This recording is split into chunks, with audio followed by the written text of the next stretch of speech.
Hi, everybody. Welcome to our program. This is David Nevins for City Biz, and thank you for joining us today. We have a terrific interview, hope you agree, planned with Steve Eigenbrot. And Steve is the Director of Athletics at Towson University, my alma mater, and I know the alma mater of many of yours. I'm not going to introduce him as Towson's new athletic director because he just reminded me he's in his third year now. Steve, welcome to our program. David, thank you so much for having me. Looking forward to talking a little Towson Tigers with you and good catching up. Can't wait. And also I will share my congratulations to you. You indicated you're a brand new dad. So congratulations to you and your wife as well. Thank you so much. Appreciate it. The 2-on-1 was too easy. So now we got even up. 2 kids, 2 parents. We'll see how we do. Yeah, I think when you have the second one, it's not twice as difficult. It's like 4 times as difficult. So good luck to you in that, and a welcome to our hopefully future Towson Tiger in that regard. Hey, Steve. So just share with us a little bit. Let's just call it the state of the Towson University athletic program and where we are and where we are headed. I know that this is being recorded a couple of days after the national championship basketball game, both men's and women's. So we're looking forward to being in the Final Four next year. What do you think? Yeah, I love it. My last employer won one of those championships, so I think it's only fitting that Towson tries to bring one home as well. So now I appreciate you asking. I think the state of the Tigers is definitely strong. You know, it's funny, just passing my 2-year mark on the job, wanting to be an athletics director for some time, a lot of advice that I sought, people said, hey, you got to be aligned with your president.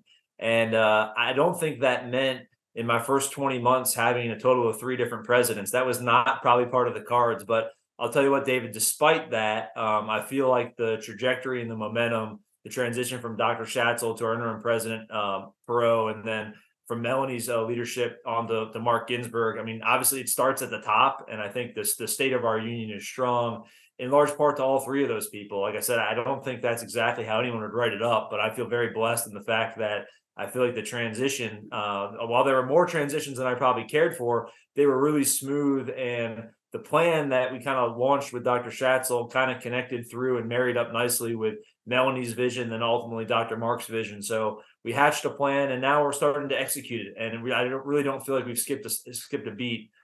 We talk in our department about like 3 main values. We say TIE, togetherness, integrity, and energy. And I think, the togetherness piece through those transitions probably gets challenged a little bit, but you put your arms around the person's next to your shoulders and try and figure out a way to keep the boat moving in the right direction. I think we've done a great job of that.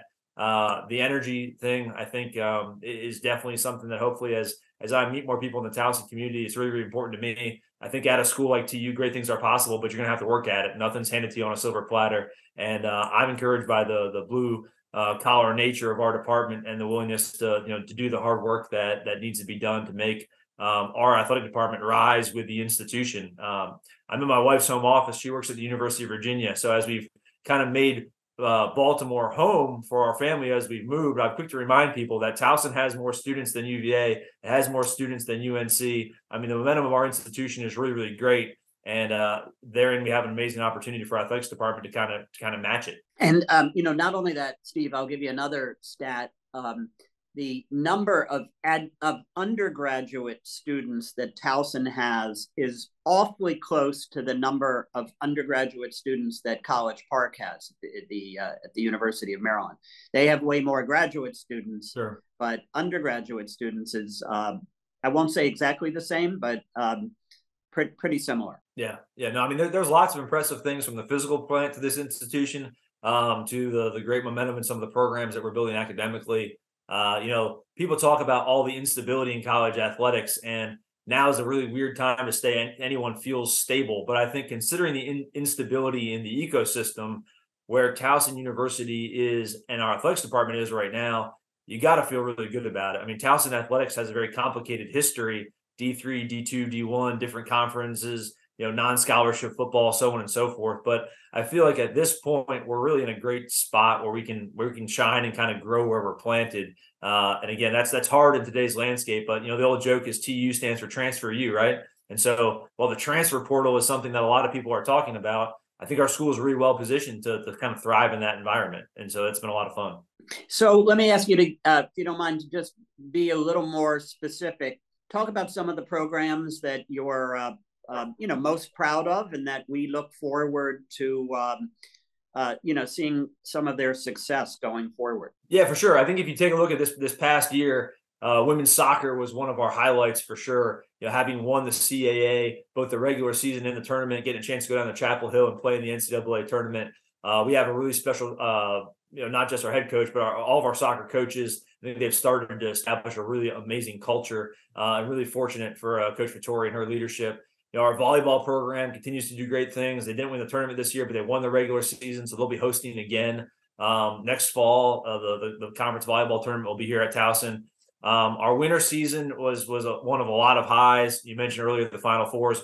Our men's and women's basketball programs ultimately didn't hit their goals, which include winning the conference and going to the NCAA tournament, but both were successful in that they won 20 games. Again, playing some pretty significant non-conference opponents. We definitely challenge ourselves in the non-conference, not just accumulating wins. So to get the 20 wins for both those programs, I think is significant. And then also our men's swimming program finished in the top 30, courtesy of Brian Benzing, who's been a really, really special swimmer for our program. And then gymnastics continues to do great things. They're not fully funded. They don't have the full cadre of NCAA scholarships, but they keep going to the NCAA tournament. Coach Ramirez is doing really awesome things. And then I think the highlight of the spring by far has been men's lacrosse. They're off to an 8-3 start. Some of those losses were to some pretty high-powered teams like Hopkins and University of Virginia, top 10 program there. But they're undefeated in CAA play, and they have 3 games left in the CAA schedule. If they win one of them, May 2nd and May 4th are the CAA championship dates. And if we won one of the next 3, which we should, we'll be positioned to host here at Towson, which is really, really incredible. So all in all, I think we'll end up in the Learfield Cup a little bit higher this year than we were last year, continuing to make some strides. And then, hopefully lacrosse really ends the year strong and we have an opportunity to play some postseason lacrosse. But they've had some really exciting offensive outputs this year, which has been a lot of fun for our fans to enjoy. That's great. And speaking of lacrosse, I know our men's lacrosse coach just received a very significant honor. Can you talk about that? Did the USA Lacrosse information pop? Right. Okay. Yes.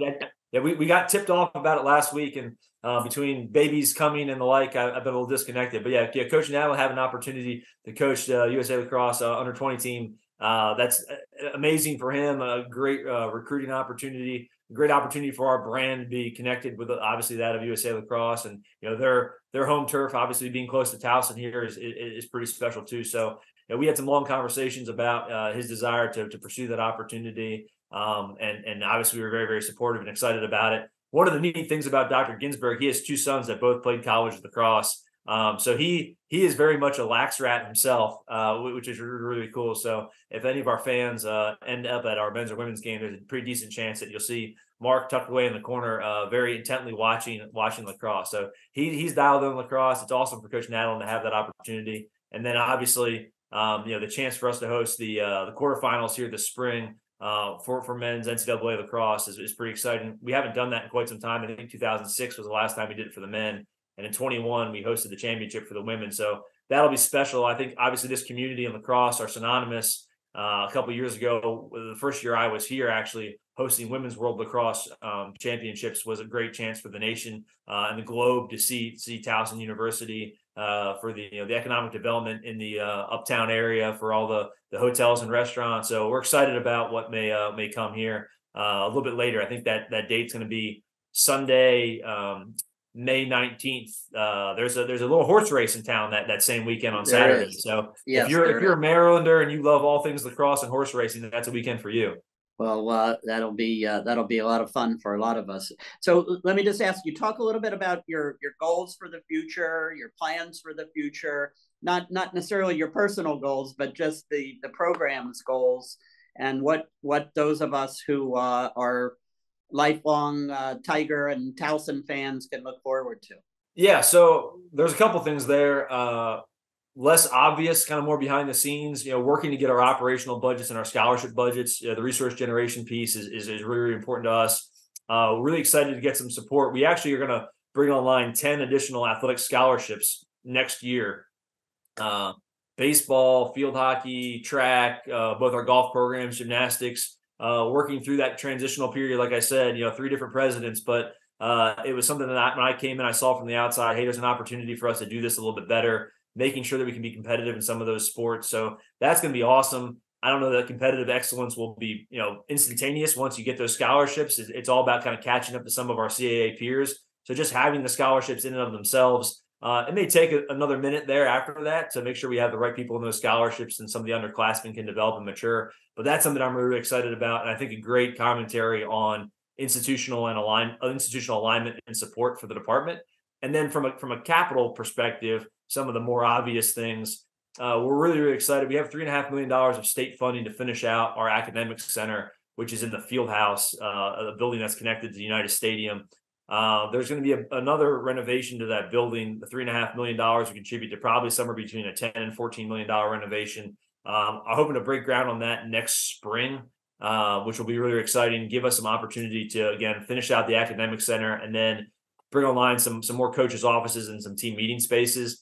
And then really, Dr. Ginsburg has been receptive to 2 other projects. We have some sports performance needs that we have. Our athletic training facilities need to be improved and updated. And then the Towson Center, that building has been in large part renovated, which is awesome. It's got some great bones and it's a great space for our department to flourish and grow. The Towson Center gym hasn't been touched by those renovations. And so it represents, I think, an amazing opportunity for us to bring in some turf, give our teams access when weather's inclement, whether it's over the summer months where it's thundering and really, really hot, or it's when there's snow in the winter and early spring. Bring online some sort of turf space in there, and then also improve the court surfaces that our basketball and volleyball teams practice on. So there's really 3 projects that I think in earnest you'll start to hear a lot about in the next 18 to 36 months, and hopefully we'll break ground on that Fieldhouse project in the next year. So there's a lot to be said. I think more obvious to some fans that we made some great strides in terms of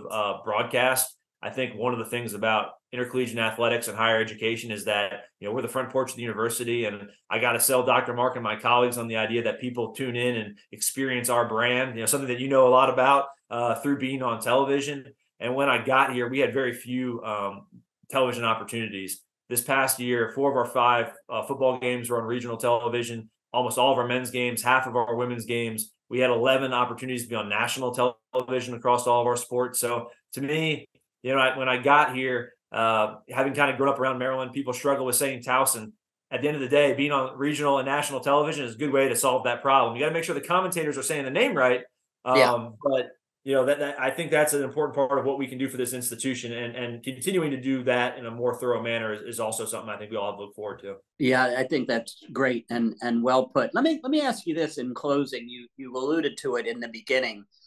How does we all read a lot about college athletics and what's going on, and how does the everything from conference realignment, NIL, transfer portal, and so forth, how does that affect, and to what extent does that affect the Towson University athletics program?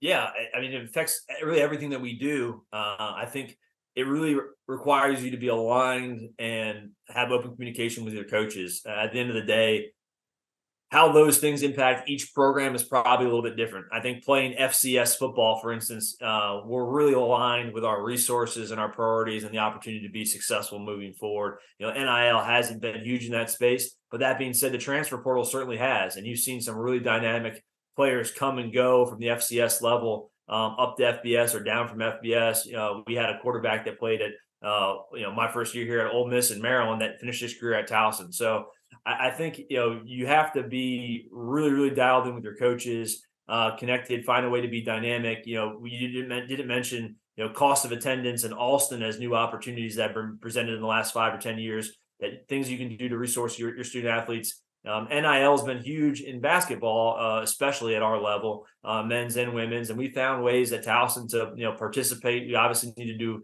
I think, a better job, but as evidenced by the 20 wins for both those programs, I think we're holding our own.